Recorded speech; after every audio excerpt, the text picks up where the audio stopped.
అయితే వేసిన వెంటనే కలపకండి. కలర్ వచ్చిన తర్వాత వాటిని తీసి ఇలా ప్లేట్లో వేసుకుందాం. ఇది ఫ్రై అయిన తర్వాత ఈ 65 చూస్తుంటేనే దీన్ని ఆ చూపులోనే అందం వచ్చేసింది. తింటే ఇంకెంత సూపర్గా ఉంటుంది. ఇంకా కొంచెం ఫ్రై అవ్వాలి. ఇవి మనం చేసిన మెథడ్లో చేసుకుంటే ఇవి చాలా లైట్గా పర్ఫెక్ట్గా ఉంటాయి. మరి ఇలా తింటే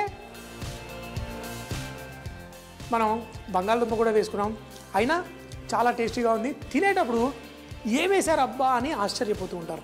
కొంచెం లైట్గా కోడిగుడ్డు వాసన వస్తుంది, కానీ మరి ఆ సాస్లో అన్నీ వేసిన తర్వాత అది కూడా రాదు. మరొకటి ఏంటంటే దీంట్లో కావాలంటే మీరు పన్నీరు, బోల్డ్ రకాల కూరగాయలు కూడా వేసి చేసుకోవచ్చు. కొంచెం రంగు వచ్చేసింది. మన ఈ చికెన్ ముక్కలు పర్ఫెక్ట్గా రెడీ అయిపోయాయి. కోడిగుడ్డుతో పొరపాటు చికెన్ ముక్కల్లాగా అనిపించేస్తుంది మాటలో. కోడిగుడ్డు పీసులు రెడీ అయిపోయాయి. కొంచెం సాఫ్ట్గానే ఉంటాయి, లైట్గా కరకరలాడుతూ పైన ఉంటాయి. కానీ ఇప్పుడు దీన్ని చికెన్ 65లా మార్చేసుకుందాం. 65 అనేసరికి మళ్ళీ నా నోట్లో చికెన్ 65 అని వచ్చేస్తుంది. కానీ మనం చేసుకునే ఈ కోడిగుడ్డు 65లో అంటే దీన్ని కూడా ఎన్నో రకాలుగా చేసుకోవచ్చు. అయితే దీన్ని మనం చేసిన ఉండల్నే డ్రై మసాలాతోటి చికెన్ 65లా చేసి ఫ్రై చేసుకోవచ్చు. కానీ దీన్ని మనం కొంచెం మన హైదరాబాదు రోడ్ల మీద అక్కడ ఇక్కడ చేసే స్టైల్లో మనం చేసుకుందాం. సో ముందుగా దీంట్లో నూనె వేసి స్టార్ట్ చేసేద్దాం. కొంచెం నూనె వేసుకొని ఇప్పుడు సన్నగా తరిగిన అల్లం వెల్లుల్లి ఇందులో వేసుకుందాం.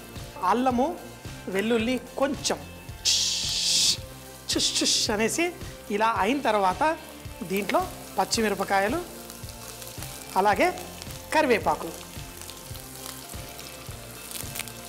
చూడండి, ఇలా కరివేపాకు కూడా వేసేసుకుందాం. వేసి దాన్ని ఇలా సిజ్లింగ్ అయిన తర్వాత దీంట్లో మిగతా ఉల్లి పరకలు ఏవి కావాలంటే అవి వేసేసుకుందాం. అయితే దీంట్లో కొంచెం అంత పెరుగు వేసి కూడా చేస్తారు.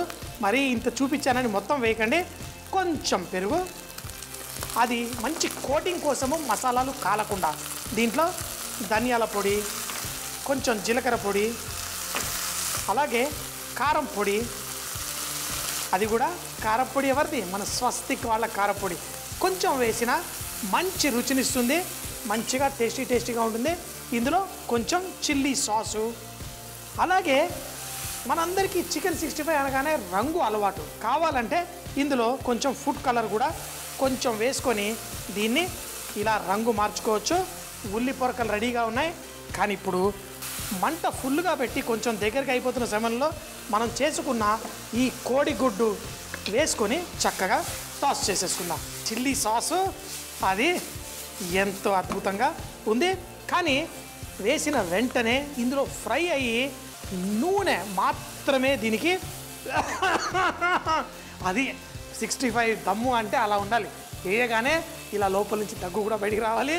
ఇలా చేసేసుకొని కోడిగుడ్డు 65 సర్వ్ చేసేసుకుందాం. చూసారు కదా, ఇది వడ్డించినప్పుడు అద్భుతంగా ఉంటుంది, భలేగా టేస్ట్ కూడా. ఒక్కసారి చూద్దాం. చిల్లీ సాస్లో ఉప్పు ఉందని దీంట్లో ఇంకా వేయలేదు. అమ్మా, అలాంటి వాళ్ళది నిజమైన ప్రేమ కాదు, అది వ్యామోహం. ఎగ్జాక్ట్లీ చిన్నత్త, నిజంగా ప్రేమించుకున్న వాళ్ళు అలా చేయరు. ఎంత మనసు విరిగిపోతే కన్న కూతుర్ని పట్టుకొని మా దృష్టిలో చచ్చిపోయా ఉంటుందా తల్లి? అది సరే అమ్మా, తన కూతురుతో తన మాట అనేటప్పుడు ఆమె మాటల్లో వ్యత, కళ్ళల్లో బాధ గమనించావమ్మా? పెద్దబాబుకు బర్త్డే విషెస్ చెప్పు కూడా వెళ్ళాం కదా. ఊరికే ఎలా కాలిపోతుంది? మంట పెడితేనో పడితేనో తగలబడుతుంది.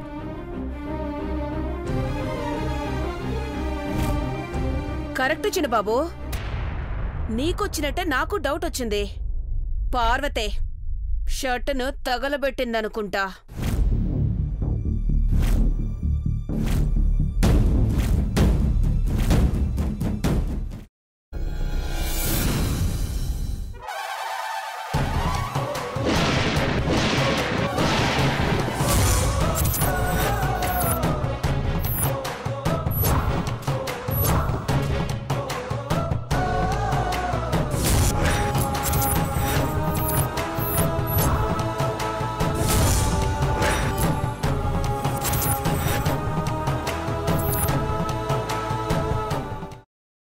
తర్వాత పొట్టు తీసేసి చాప్ చేసి పక్కన పెట్టుకోవాలి.